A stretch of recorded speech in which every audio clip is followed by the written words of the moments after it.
Like, whether you know it or not, life is a game and you're playing it. The question is, are you really playing a game you love and that you like and that really turns you on? We're going to pass the floor off to Richie Dolan, who's going to freaking blow everyone's mind. Super pumped to have you, Richie. Can you hear us okay? Absolutely, but that's a lot of pressure to step up into, I tell you right now. It's only downhill from here. I don't know, man. I'm sitting here like reading your bio, Richie, and I'm like, all right, he won 2 NBA rings. He's been on the same stage as Oprah, Ellen DeGeneres, Barack Obama, and I'm just like, what does this man not do? Like, seriously. For people that don't know you, can you kind of give us a summary on who is Richie Dolan?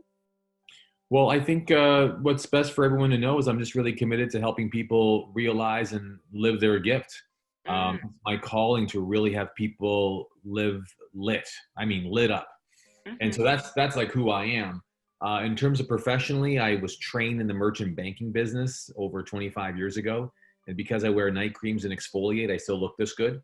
But aside from all of that, and all kidding aside, I mean, I'm just a massive fan of any human transformational work that's on the planet that really stands and delivers real great expanded ways of thinking, ways of being, ways of just getting things that you want. So it was really natural for me to gravitate towards Grant. But just as a backstory to all those titans that you've mentioned, all those icons that you referenced, hey, look, I just shared the stage. You know, I was very fortunate to always find myself negotiating into, wiggling my way onto, and or literally buying my way through to access, getting in front of the right people. And Grant talks a lot about that, you know, the power of proximity. And that's just the truth. I noticed that if I was on stage and opening up for President William Jefferson Clinton, or if I was on stage opening up for Deepak Chopra, if I was on stage and the names keep going on, I put myself in a position where I'm both elevated and quite relevant.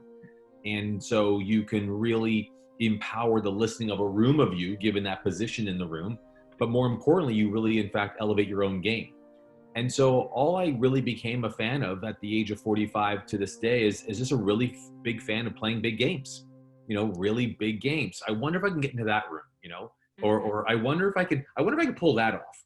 And so it's just a matter of playing those really wicked games with yourself, where you may tell enough people who will quietly champion you. Like, this is a great group size to say, hey guys, check out this rad, super freaky goal I got, but I'm gonna share it with you guys because Stephanie, you're with me. Mark, you're with me. Big deals, you got me. Monica, you're with me. I can share it here and y'all are gonna rally behind me. But if I fail, you guys will be there for me, with me, you know, holding my hands and pushing me up, not pushing me back down. And so you've got to find the safe place in a great group that will support and stand and be a listening for the greater game you want to play. And then family's not that. You know, coworkers ain't that. I mean, your friends aren't that. I mean, they'll be like, yeah, I really hope you make it, man. I really hope you do great on that stage, you know? And so for me, I just want to make sure you all know that as an author and a speaker, as a performance advisor, as a guy who's written books on wealth, leadership, performance psychology, I think the greatest lesson and the greatest education I've gotten, the greatest publication I can stress is being a dad. You know, being a husband for 25 years. I mean, being an employer. I mean, being a God-fearing man. I mean, being human. And so aside from all those wonderful accolades, I mean, I feel like I was built to do just this, which is being an extension for Grant Cardone, his work, his IP, his legacy, and be of service to you, Melissa, and this entire group. So that's kind of who I am in a nutshell. Hope that works. That's beautiful. So how did you get started in this? You said at 45 is when you made this transition to start challenging yourself to go to the next level. So I was reading your bio, but well, like time... I'm going to be so un-Canadian because I am Canadian born, but built for America. I don't interrupt people. You know, we come from the land of and Big Diesel, you know this. We come from the land of the cheap, the conservative, the chicken. So I don't want to interrupt that. But what I do mean is at 45, I was able to look at my entire career and say, okay, if I get to do whatever I want from here on in, what would it be? That was the bigger game called Grant Cardone. So the new game for me for the next half of my life was really about what's the biggest game I can play. And it was called Global Domination. Take Grant Cardone, his brand, his likeness, his IP, his content, to reach the power and the empowerment it causes worldwide without apology. I mean, without apology. And so that's what I mean by that's the big next thing. Love it. So how did you start getting to these bigger dreams? Were you always a big thinker, or how did you step into this vision? Well, I think what was really important was I noticed something happened to me when I was quite young. You know, I'm a high school dropout, and to make matters even worse, I was kicked out of the house at the age of 16. Now, for some people that may not be, you know, quite unnormal, but for me that was quite scary. And so I think at that point, for me, being a high school dropout and not coming from the Lucky Sperm Club, I wasn't a part of some special gated community. I didn't get any silver spoon in any part of my body. I didn't come out of the world of the privileged. And so I really, whatever I had to do, whatever I got, whatever I made, it was on to me. I mean, I had to do that. And so I noticed that as I got present to being scared, I got really seriously motivated to not be scared any longer. And the only thing that counteracted it was being in massive action. If you're making any notes right now, I would write down massive action, but with one little addendum. And that is that we all have a future that wishes to emerge, right? For a lot of you, it's called morning. For some of you, it's called Tuesday. For a lot of you, it's called yet another day. For some of you, just it's one day closer to hump day, whatever that day is called. But like, there's a future out there that wishes to emerge. And what I learned is the greater, grander, bigger the view is of the future, the greater, the grander the actions you take. So bigger future, bigger action. And the less likelihood of you being present long enough to just a kind of scariness or apprehension or doubt you might have. Does that make sense? So I don't know if I was born driven. I don't know if I was always motivated. I was always noticing that I was always moving into massive action when I felt inspired, when I felt someone really got me, or I found I would read someone or watch someone or see them on TV late at night and I wouldn't go to bed until I finished watching their infomercial. Well, whatever it was, there was someone that I saw was also scared but did it anyway. And again, that's what I love about mentorship. That's what I love about these wonderful groups. I mean, you know, 7 billion on this planet, and right now the 12 bravest are on this call, you know, and it's, I mean that, like, that's massive stuff. Most people are just clicking the clicker looking for their lives right now, saying, geez, when's my life going to show up? And it's just that's not just what happens. Yeah. So I think I was born to win, but conditioned to lose. And as a result, what I recognized was I didn't want that anymore. So there's something about it. I said, you know, there's just no way this is going to happen. I got to stop. So creating a massive future allows you to, in fact, generate massive action. And that's one thing that's super consistent about Grant and I, where it's like, he's like, bite off more than you can chew and just keep chewing. That's it. You know, you gotta be in massive action. But back over to you, Melissa. I freaking love that. So are you scared still on a regular basis? Do you feel that way when you're continuing to push the envelope? I think we all are. I think, you know, when you really, in fact, investigate, learn about, and research just the human psychology, when you really think about the most important real estate between your two ears here, that brain of yours has perfected only one great thing, and that's to survive. It took 3 million years for it to perfect just that one skill set, to survive, not to succeed, not to be inspired, not to be motivated. In fact, being motivated is a scary friggin' thing. Like generating motivation, like, you know what, maybe I can go on that edge and see a new horizon. Your brains go, hell no, man. It took us 3 million years to keep your ass safe, man.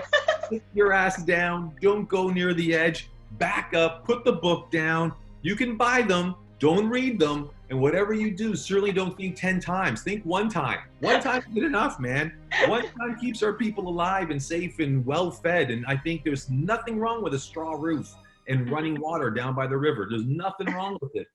I mean, you know, that's just the reality. So, you know, I get scared sometimes. I look at my goals, I see my needs, I know my wants, I understand what my wife wants and what my son desires. And my God, you know, I cringe whenever I had to ask my grandpa just to give me, you know, $80 for the newest, coolest new Air Jordans. And I'm thinking, that's nothing looking at these Yeezys at $2,000, you know, and that's per shoe. I mean, that's not even for a pair, you know. So I mean, but the reality is that you just don't want to disappoint. So if you're making any notes, I'd write this down, is that when you're present to your fear, it's not the fear of failing, it's really actually the fear of failing others. So a real great telltale sign if you're really fearing the right thing is to look for where your expectations are. So whenever I have expectations of myself, right, I have no fear. When I expect myself to hit the gym tonight, and I mean, I did not feel like doing it tonight. Like today out of all days, I did not want to work out. But I mean, I can yell for my wife and ask her what I did after my workout. I should call her. She's down the hall. I'll call her and put her on the spot. But I mean, to generate past what's comfortable, I didn't let myself down. But if I know my son's expecting something, or my wife, or my friends, or my colleagues, or a community like this, and I said I'm going to do something and I come short of it, then you feel the fear. Then you feel the withdrawal. That's when you go and you disappear. That's when you take a little bit of an extended vacation. That's when you go off the grid. That's when you're going to go dark. Going dark ain't like cool. It's going dark is just code for I can't face you guys because I didn't come through. In the words of Grant, you retreat, basically. 100%. Level of action. So how do you, I really wanted to ask you, I knew the answer of it was going to be yes, because everybody's scared shitless, really. Like even the most successful people are scared. And I just wanted to, for reinforcement as well, myself, as well as people watching this, to really reinforce it, like, hey, you can be Richie Dolan, you can be on the same stage as Oprah, Ellen DeGeneres, Bill Clinton, all of these people, and kill it and still be scared shitless every single second of the way. So how do you deal with being scared or like fearing the next level, Richie? How do you push through that? Only because you mentioned it, but just a real cool footnote. If you guys are really bored and you have nothing else really to do, just go on YouTube and look up Richard Dolan, which is my real legal name, Richard Dolan. Only Grant's calling me Richie because that's my dad used to call me that, so I got stuck. But Richard Dolan introduces Bill Clinton. And you'll find a video of when I first worked with Bill Clinton. And the very first time I went on stage for him, I remember I got a chance to meet him before that. And I remember I was so nervous. I mean, this place was sold out. There was 8,000 people in the room. And I got to meet him first. So I got a picture with him, and then I had to rush off on stage to then do the introduction leading up to him so that he got there in time.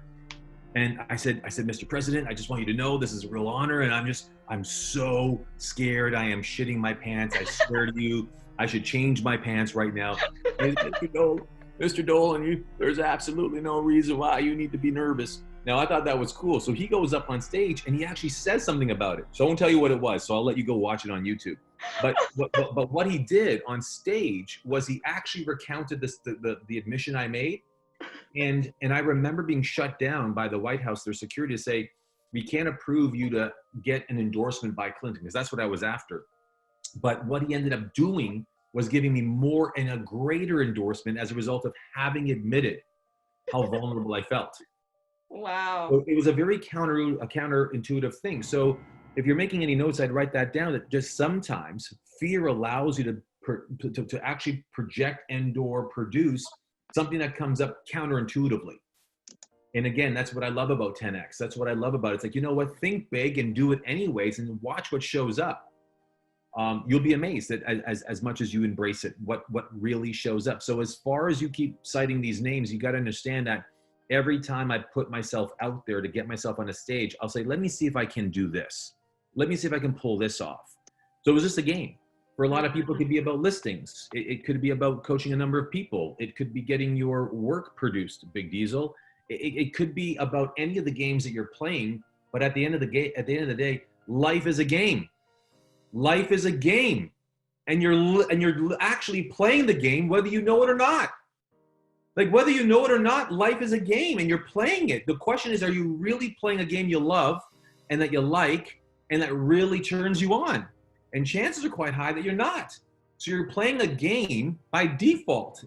And then when you really dig deep in it, you realize, holy smokes, I'm not even playing the game I want. I'm playing the game my mother wanted me to play, or the one my dad wanted me to play, or the one that my grandpa told me I should play.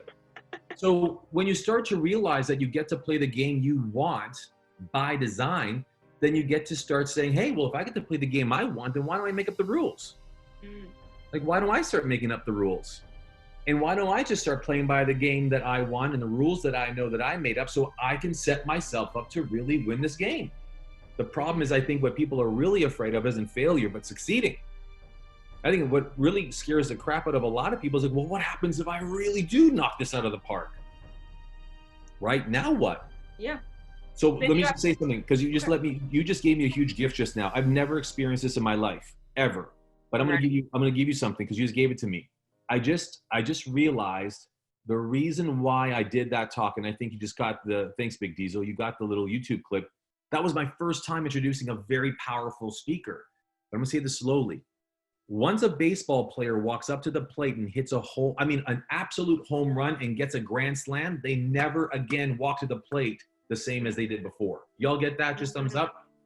So when I did this with Clinton, it was my first and only. I was not supposed to move on. There was other big speakers that bought the rights to do that. I did so great that he says, you know what? You follow me to the next city. And so there we did it. I've introduced President Clinton 30 times over the past 10 years. And when we were friends, I can contact him. He will give me an endorsement on anything I do. And not to get political, but just to say, that's massive. And it's because it's the game I chose to play. But Melissa, once I hit that ball out of the park, it was like, okay, who's next and bigger? And so it went, right? Who's next and bigger? Who's next and bigger? Who's next and bigger? So as all of us are fans and family members of the Cardone family, to me, the next and greatest was actually Grant.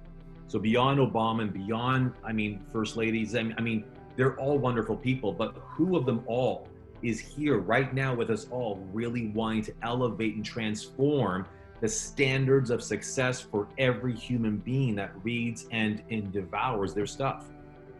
Almost second to none is Grant Cardone. Grant's the only guy at 61 years of age who can easily kick back and relax, but he gets himself jacked by helping other people. And that turns me on. And so here I am. I love it, man. Well, I love just how freaking passionate you are and how much you resonate with it. So I love. But you want to know why? You want to know why? Because we did a little bit of prep, you and I. We went back and forth. I did some investigating on you, and I know you're a lady who has a massive force and commitment to chunking things down into digestible chunks for people to learn. But I want you all to write this, because I wrote some notes here. I have 3 notes I want to make for you, because I don't know how much time I've got, but I want to make sure I cover them. This is all about performance. This is all about really getting clear about your relationship to performance. And what I mean by performance, I don't mean like a dance. I don't mean like, up on a stage, platform, or on some medium waiting for a review. What I mean a performance as in your output, right? So 10X is a standard, not a statement. It's not even a tattoo. It's not even just a bracelet. It actually is the benchmark in which you live up to and through. So to produce high performance, here comes point number 1, is that if you've got high tolerances in your life, you have low performance. High tolerances, low performance. Hey, honey, I'm going to be late again tonight. No problem, dear. Right? Or hey, guys, I'm going to be having to drive that over there another day. Oh, no problem, man. High tolerances, low performance. But if you've got really high performance, like when I hang out with a lot of athletes, very little tolerances. They don't tolerate anything. If I were to take my finger and go across there, my relationship to performance can be found in the dust particles on that shelf. You want to know why? Because if I let that dust collect up on there, where else will I let shit pile up? And so what I love about Grant is that and I know that might sound like OCD for some people, but it's not. Just understand the metaphor is that if my relationship to my performance is high, then my commitment to low tolerances is, undaunting. I am not going to tolerate any of it. It's not to say I'm not human, and it's not to say I'm perfect. It's just to say that that's what I'm committed to, right? That's what I'm committed to. So if I'm playing a game and it's about high performance, then my commitment to high performance is equal and proportionate to my commitment to low tolerances. Low tolerances, high performance. Beautiful. I love that. Do you have more points you want to share? I don't want to interrupt you. Well, I've got two more, but I want to pace myself. Us Canadians like to, make sure that we draw things out, because we usually live on, river water and beaver pulp. So Cool. I know how Okay. to pace myself. I didn't want to interrupt you. I freaking love that so much. So high performance. I love that. I think that's actually going to be in my 10X planner tomorrow.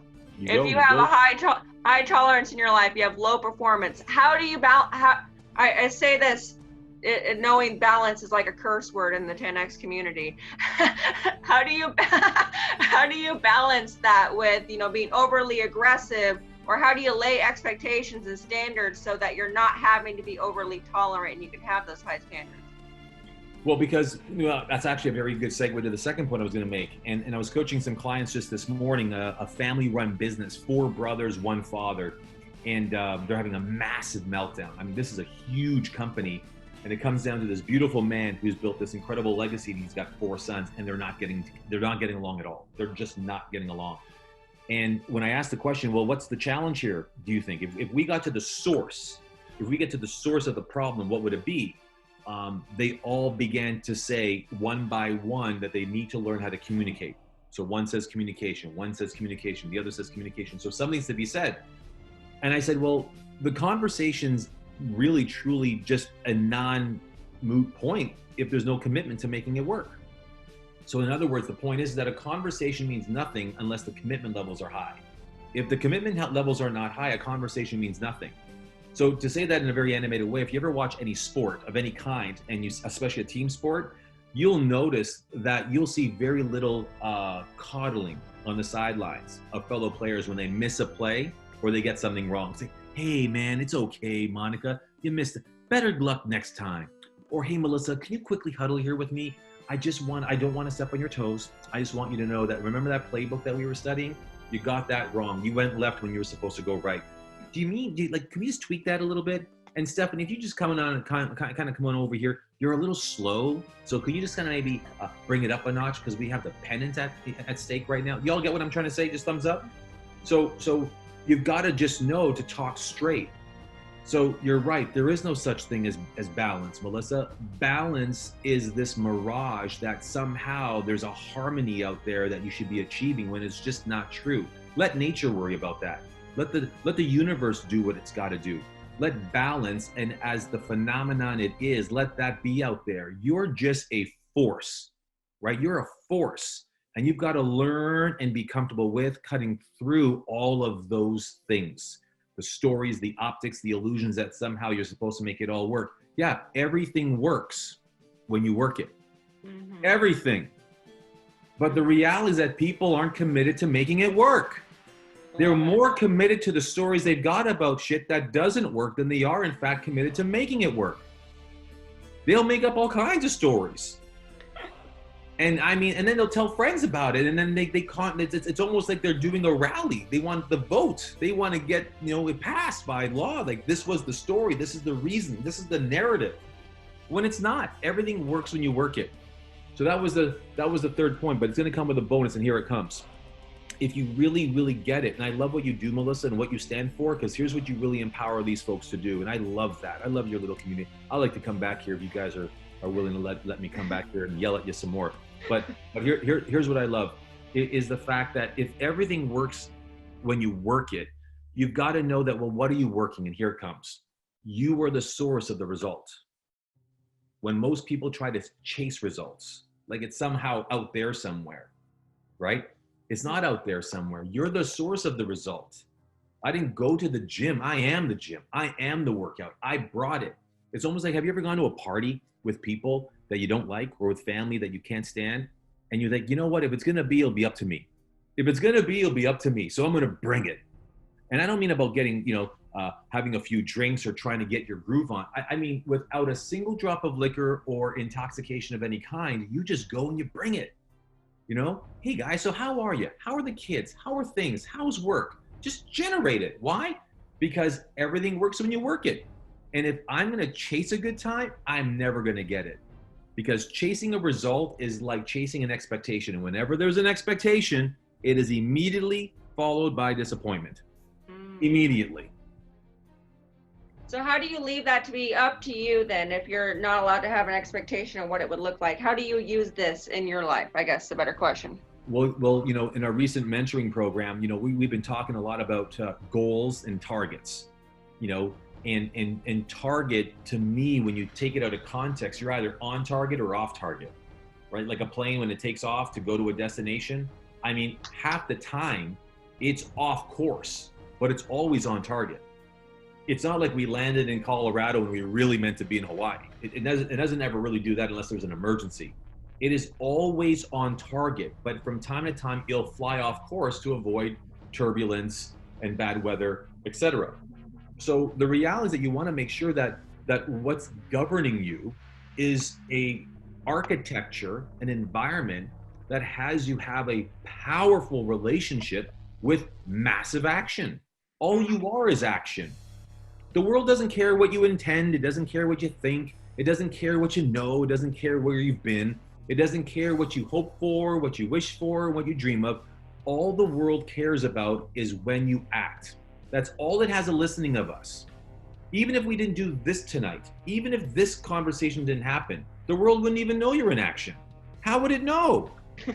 If you produce a result in the world, if like you really like something was really on the map, like you, because you walked that part of the city, the town, the municipality, the state, the province, wherever you are, bang, I was there, right? That's the only way the world knows that you were there. But it came into an existence because of a massive action. And we don't take massive actions unless we make massive 10x goals. Mm-hmm. Love it. Because we play cheap. We play cheap, right? I got you, Riley. We play cheap. Hey guys, here, I got an idea. I think we can do 10x. But really, I'm doing this Netflix series right now. I'm binging hard, so I'm only going to go 5 times. All right? Don't tell nobody. And I mean, even if we go 5 times, my wife's going to complain about it because she's going to be saying like, why are you ain't even home and your son's looking for you? And I know my mother's going to tell me that I'm going to fail anyway, so why tell her anything? So let's just do 2 times. We'll do 2 times. And if it works out, it'll be half for you, half for me. And you're up 100% anyways, because that's 100% of 1% that you didn't have anyway. We start to make up the stories to play small, to be comfortable, and to be these surviving human beings. And I mean, no one's turned on mastering mediocrity. Nobody. No one feasts on average. Nobody. And Grant is rocking it right now because he's telling us the truth that our fathers and grandfathers, our mothers and beautiful grandmothers all champion, which is if it's out there and you want it, you go get it. Mm-hmm. You work hard, you pay your bills, you be a good person, and good things will happen. And something got lost in all of that, where we made it mean way more things. Yeah, you're 100% right. So we're going to open this up to Q&A from the community. How much more time do you got? Because I want to make sure I honor your time. Let's go. Let's honor these people. Sweet. So one question I've got for you, and we'll pass it over. What is your legacy that you want to be remembered for? I know that you're really passionate about Grant's legacy, but what is your legacy? I mean, gosh, realizing his legacy, it's $1 billion movement. So, the last time I took on $1 billion program, it was a lot of fun, but I mean, no one was passionate about it. It's almost like, we were selling Girl Guide cookies or something. I don't know. And it was like a result. It's like, we're going to get that on the board. No, he wants his education institutionalized. He wants us to transform the way education is actually, in fact, received by the young people of tomorrow.